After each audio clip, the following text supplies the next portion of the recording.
Hello, and welcome to the Feet on the Soil podcast, the podcast about the world beneath our feet and how we interact with it. I'd like to start off with just a quick thank you. I had to take a week off last week, and I want to be as consistent as possible with this podcast, but last week I just knew that if I recorded something, my heart wouldn't be in it. I've been really busy with personal life and especially with work lately, and I just want to really make sure that whenever I'm putting out an episode of this podcast, it's the best that I can make it. So had to take a week off for that, and just wanted to say thank you, because a few people reached out to me when I put up a story just to say that they wish me the best. So big thank you to those people. This week we're back with an episode that I'm really excited to make. One of my favorite episodes that I've made so far, and one that I really enjoyed the entire process of, was the episode about the Glenasmole Hills. And obviously a big part of that is because it's where I grew up. It's a place that's very close to me, but also I just hugely enjoyed the process of researching and finding these stories and learning more information about the area around me. And I found it really rewarding to put that out into the world and have people come back to me and say, I had never heard about this, and this is something new to me, and just to feel like I was doing my little bit to preserve these stories. So you can think of this as a bit of a spiritual successor to that episode. While that episode focused on the hills of Glenasmole, I suppose this focuses on another essential element of that landscape, and that is the River Dodder. I was in a charity shop not long ago in Furhouse and was going through the section that I always gravitate towards, which is the books about Irish interest. You can always find really niche books about specific villages or towns and their history and their culture, and it's, you know, they're usually €1 or €2, so I'm nearly addicted to picking these things up. And on the spine of a book I saw the title Down the Dodder by Christopher Moriarty, and as soon as I saw it I picked it up, huge big smile on my face, and bought it straight away. I like to try and buy up as much of the books about my area as possible, so I have 4 or 5 at this point, and to be honest, with the population of my area, that's probably all the books that have ever been written about the place. But this book, Down the Dodder, I had never heard of, so this was new information to me. I did a bit of research into Christopher Moriarty, the author, and unfortunately he only very recently passed away, but he was an avid ecologist with an interest especially in kind of water ecology and fisheries, but clearly had a real passion for the Dodder. As I read this book, there were stories in there that I had never heard. Through all my research, I had never seen. And just the writing was just beautiful, and his passion for the area was really just clear from the writing. And after reading it, I found myself with a new fascination for the Dodder. I've always been very much into the area around me, like the Glenasmole or the Bunnabrina Reservoir, and the Dodder coming down into kind of Furhouse, Rathfarnham, Bushy Park, Templeogue, this sort of area. But it got this kind of new interest for me in those areas, but also down towards Donnybrook, Ballsbridge, the RDS. And I just found myself looking at it in a whole new way. It really inspired me to want to go out and create this episode. I also had a really kind of personal experience with the Dodder during COVID, where nearly every day I was cycling along it with my camera and taking as many photos as possible. I really got to know that landscape and the creatures that inhabited it, and also the people that inhabited it. You know, there's a lot of fly fishing along that river. There's a lot of people who walk it day in and day out, and getting to know those people, I think, is a big part of, you know, interacting with landscape. The people are part of the landscape too. And of course, it's got such a close relationship with Glenasmole. The river that Christopher Moriarty talks about, even though the book isn't too old, is a very different river to what it is now, but it's an ever-changing river. But I've decided that in this podcast, we're going to divide it up into 3 sections to be able to cover it as thoroughly as possible. The 3 sections will be a river in a valley, and that will be the stretch from its source in Capure all the way down just into Old Bon. The next section will be a suburban stream, and this will be the section stretching from Old Bon through to Rathfarnham and into Templeogue. And finally, we'll finish with an urban waterway, and this will be the stretch from Templeogue through Ballsbridge and Donnybrook all the way out into the Irish Sea. So I hope you enjoy this episode, and let's get started with Chapter 1, A River in a Valley. Glenasmole Valley was formed around 10,000 years ago during the Ice Age. It's a glacial valley, and so its kind of substrate is all glacial till, which means that there is already fertility in that valley Because of this, humans have been found in the valley for a long, long time. From what I can find, humans have been there for at least 5,000 years, dating back to about 3,500 BC. But there's every chance that people were there for longer than that. The valley still has a certain feeling of wilderness, but back then it was a truly wild place. It was inhabited by wild animals like boar, wolves, and red deer. And these animals and the wilderness of this valley really evoke this feeling of mythicality in early humans. Because of this, we see that the valley has a huge association with folklore. I covered this a bit in the Glenasmole Hills episode, and I've covered it in kind of dribs and drabs in other episodes, but one thing that I really want to focus on for this episode in specific is the Fianna. These were a group of hunters, warriors. They were wild people who hunted animals and slept under moonlight, and there's all these incredible stories of their kind of adventures and hijinks throughout the country. But for the purpose of this episode, I think that their association with the Glenasmole Valley is particularly important. The Dodder as a word comes from, we believe, an old Irish word, dothra, which can mean turbulent or violent. The other theory is that it comes from a word that predates the Celts, and so its kind of meaning has been lost to language, but the turbulent and violent nature of the Dodder is something that's incredibly important to its entire history. Because of its short stretch of only 29 kilometres, it has a rapid descent from the slopes of Kipior all the way down to Dublin Bay, and because of this has been very prone to flooding in its history. And I think that the fact that the source of this Dodder is so associated with the wild kind of adventuring stereotype of the Fianna is very interesting. It's the source of two wild forces. The river served as a lifeline both to the mythical people of the Fianna and also to the real farmers and inhabitants of the valley. The waters brought fertility to the valley, bringing in these wild animals, but then also giving opportunity for agriculture in the future. So crops have long been found in Glenasmole along with livestock animals, and to this day that biodiversity is still a theme of the Dodder. It's this vein of life that runs through Dublin from mountain to sea, and we'll be talking about it a little bit more as we kind of discuss its journey throughout the city, but especially in Glenasmole, it's really quite visible. But another thing that is visible in the Bornabrina Reservoir is in that name, reservoir. The Dodder is a river that from source to sea is tamed by man, and this is the first example of it when going from the source. In 1882, the river was dammed in its upper reaches, creating the two lakes of Bornabrina Reservoir. This was done both to create a reservoir of drinking water for Ballybode and Rathfarnham, but also to be able to control the level of the Dodder. As I mentioned, there's a huge history of flooding with the Dodder. It's, like I said, it's almost its namesake, but even up to the modern age, up to 1980s, it was a huge risk factor. The river was turbulent. And because of this, there was this feeling that it had to be tamed and kind of controlled. Now, of course, giving people access to fresh water using the reservoir and protecting people, it's a good trade-off, but as we continue down the Dodder, we have to keep in mind that this is not the natural wild form of the river. Even in Glenasmole, it's been manipulated and changed to suit the needs of man, whether that be for agriculture or for industry. On a positive note though, Glenasmole serves as this refuge for wilderness.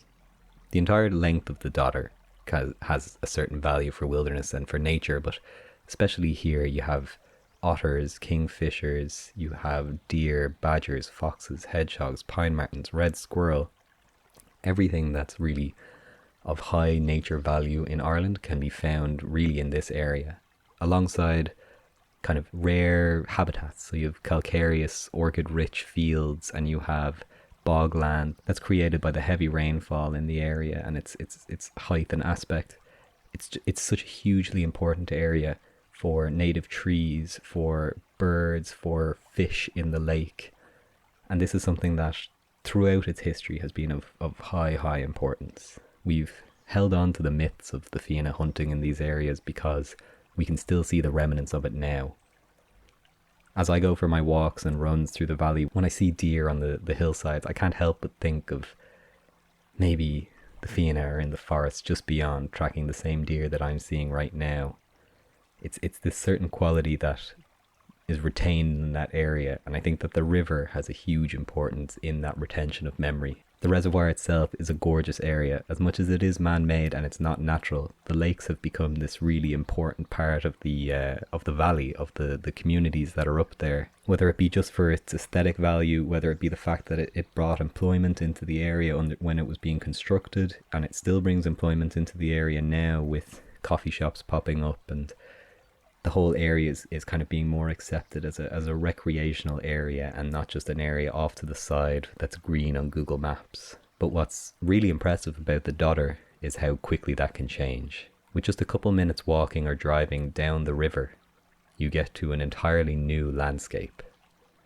And that's where we get to chapter 2, a suburban stream. Walking only a couple hundred meters down the river, the rate of flow begins to slow down. You come across one of the older bridges on the river, the curved bridge just coming into Bornabrina, and you can walk down through the park that connects the Bornabrina Reservoir with Kiltipper. Along here we start to see that the towering trees and rolling hills are quickly replaced by housing estates, showing the effects of urban sprawl on the river. But this isn't a new phenomenon. This area between kind of Bornabrina down to Old Bon and beyond has a heavy history of industry. Through history, the river has been tamed to the contentment of farmers, creating ponds and redirecting flow to protect their crops and livestock. But in the 18th century, this really culminated with the Industrial Revolution, the enemy of environmentalists. Mills began popping up along the whole stretch of the Dodder, but especially in this location, creating different things, whether it be paper, clothing dye, food products, eventually becoming mainly flour, but also wool and cotton would be made in these. And they began to harness the power of that rapid river to power the machinery of this new age. One thing that came along with this was larger population centres. So obviously these mills needed people to work in them. They needed kind of manpower. And because of that, these people needed homes and they didn't want to do commutes. So we had areas like Rathfarnham, which was already an established parish, rapidly increasing in population. We also had Milltown had a similar phenomenon. And Milltown is a very interesting one because it also shows that the heritage of the Dodder continues into the modern day. So Milltown was previously known as Milton, but kind of the mill in its name refers to more than just one thing. You've also got pubs like the Old Mill down in Fir House. This is obviously in reference to the industries that would have been around it, and even housing estates now called the likes of Millbrook. These are all kind of indicators of the history of these areas. As I kind of joked about, the Industrial Revolution was really the enemy of the environmentalist. In that great book Down the Dodder, there's some letters that show that the river at this point was probably at its worst point ecologically. All of these mills were simply dumping out any sort of chemicals or off products that they had into the river, and because of this there was little to no fish, insects or bird life, and the river could have probably been considered ecologically dead at that point. In comparison, this stretch of the river is now at quite a high quality point, to be honest. Looking at the EPA records, it's at about a 4 to a 5. This is a scale that the EPA uses to rank water quality, and it's a 1 to 5 scale, so this is really on the higher end of that. But of course, with this increase of urban areas, more frequent crossings were needed. Big feats of engineering began to appear. Things like the Nine Arches Bridge in Milltown, or the large bridge over the Dodder in Old Bon. These are all quite old bridges and were needed at this time because up until about 1798, there was no crossing of the Dodder between its source and Rathfarnham. So this was a pretty big issue. There was a real divide between both sides of the Dodder. But all of this kind of culminated in the real control of the river. But this wasn't a new thing.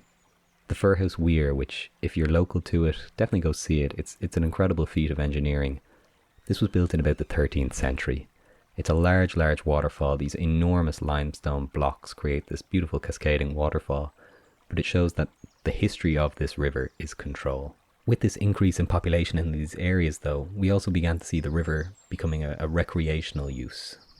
My nanny used to tell me that her and her family would take holidays down to the Firhouse Weir. I found this incredible when she told me it. To me, the Firhouse Weir is just a thing that you walk to after the shops to go, Jesus, that's cool. Maybe sit down and drink your drink and eat your snacks, but it wasn't what I would consider a holiday. But at that time, this is the importance that the river served. It was something to be revered. And parks began to develop, which to this day allow the river to hold on to its really important biodiversity. We see parks like Bushy Park, we see the new Dodder Greenway scheme.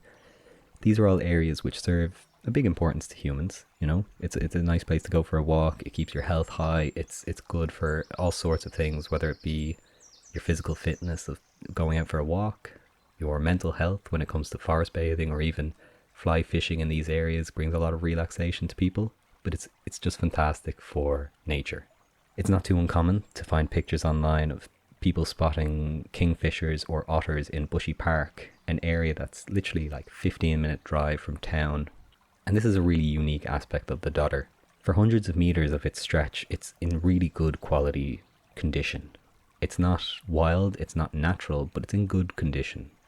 This makes great habitat for, like I said, larger mammals like otters, but also for things like squirrels, for hedgehogs. It's fantastic for insects, and then in turn for birds which prey on these insects. There's also a stretch of the Dodder coming up to Milltown, which is one of the best places that I've found for spotting Dobbenton's bats. These are bats that love being above the surface of water, and so of course they're going to gravitate towards the Dodder. In recent years, there's also been a huge amount of efforts to conserve certain areas of the Dodder and to improve them for future generations. But this is something that I'm going to cover in a lot more detail later on in this episode. Although, as I've mentioned, this area of the river has been heavily impacted by man, it kind of marks the end of the river as a semi-natural river. As it reaches the proximity of Dublin city centre, moving from County Dublin into Dublin proper, the river undergoes a fairly rapid change from something that flows quite happily and meandering through parks to something that really is truly controlled and walled in. And that brings us to the final section of the Dodder, the urban waterway. Using Google Maps and getting a kind of a bird's eye view of the river really shows that from Milltown on, the Dodder is a very different river to what it is beforehand. Whereas up until Milltown, the kind of meanders of the river have been allowed to flow a little bit.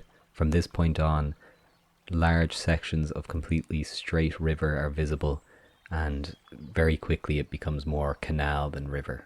The kind of natural elements of the river have very quickly been stripped away from it, and of course this is understandable. These lower areas of the Dodder were the parts that were most affected in modern times by the flooding. 1986 was the year that Hurricane Charlie came around, and there's some fantastic archive footage on RTE where you can see just how much damage was done. By first light this morning, the full extent of the damage caused by the tail of Hurricane Charlie was quickly becoming apparent. The gale-force winds and heavy rain which lashed the east coast caused damage estimated to run possibly into millions of pounds. Here at Ball's Bridge, where the River Dodder burst its banks, engineers have spent the day examining the bridge for structural damage. Dozens of people had to be evacuated from nearby houses when the Dodder wall collapsed at the height of the storm last night. Roads in Ball's Bridge were torn up, the RDS was flooded, huge areas of shopping centres, villages, all sorts were under feet of water. But it's quite clear that where we've tried to control the Dodder the most, it has fought back. The walls were not tall enough, the embankments weren't long enough. When the flooding came along, it just wasn't enough to keep the water in. The wild nature of the Dodder has kind of been chained up and contained in these areas, but in the face of this, nature still fights back. Foxes, bats and birds are still frequently seen on these stretches, even though, of course, the river faces its harshest environmental challenges in these areas. Litter is a big problem. As the river flows, people think that if they throw their rubbish into the water, it'll just flow away and they don't have to worry about it. Runoff is a big problem as well. You have different businesses, but also car fumes and fuel leakages and stuff like that. That's all running off into the river and limiting the amount of life that it can support. This is just naturally what comes along with an urban river, the way that we're running things at the moment. It's far from unique to the Dodder, but the thing to keep in mind is that hope is not lost in these sections. The Dodder is undergoing a huge revival at the moment, as Dublin fights to protect one of its most important waterways. As I've mentioned in kind of passing through this episode, there is a huge plan called the Dodder Greenway, which aims to allow people to walk from source to sea uninterrupted through parklands and to help preserve the natural kind of beauty of the Dodder, but also to aid nature. There's been a lot of work done so far, but there's still a lot of work to do. And that brings us to the kind of conclusion of this episode. The future of the Dodder. What's going to happen? The Dodder Greenway shows a map for an urban river. It shows what could be done. As much as possible will be done to retain the river's natural beauty, while also making an effort to improve its quality, with different things already done. Things like tree planting at its very upper reaches, which will filter the water before it even reaches the stream. So if there is any kind of runoff from fields or even in rainwater, it'll be filtered out before it even gets a chance to run into the stream itself. An innovative natural reed bed filtration system has been put in Firhouse. It almost looks like kind of rice paddies. It's on the banks of the river, and the reeds will naturally filter out any urban contaminants or anything like that, again keeping the water clean in the river. The only disappointment in the scheme so far is that most of the effort is in areas where the river isn't struggling a huge amount already. So areas like Firhouse and Glenasmole, the river was already in quite good condition. Areas where the river has been most degraded, the work on an environmental sense seems to be the most minimal, mostly consisting of increasing pedestrian walkways and cycle paths, which will reduce the amount of runoff from cars and public transport. But there's nothing like these kind of filtration systems or anything from what I've seen. Community groups have really been the major changes. People like the Dodder Action Group, which were mentioned by John Kibbard in a previous episode, they're the people who are really doing work, whether that be local cleanups or campaigning for improved access to the river or improved facilities at the river to keep things clean, things like that reed bed filtration system. These are things that we have to fight for. And people like John Kibbard doing the stepping stone forests in Firhouse, these are again, in a big way, increasing habitat for nature, increasing the amount of water filtration, improving water quality, improving air quality, all sorts of things. If you are local, I encourage you to get in touch with either John or with the Dodder Action Group and try and get involved. If this is something you're passionate about, it's great to talk about it. It's great to do things like this podcast where you're kind of putting the word out there. It's great to talk to your friends, but the best thing to do is really to get involved in boots on the ground, helping out. And like I said, this episode was heavily inspired by Down the Dodder by Christopher Moriarty, and I'd like to finish up with just a little passage from that book. And although this book was written in 1991, so quite a while ago, this last passage, I feel like, is just as relevant now as ever. Year by year, more houses are built in the valley of the Dodder.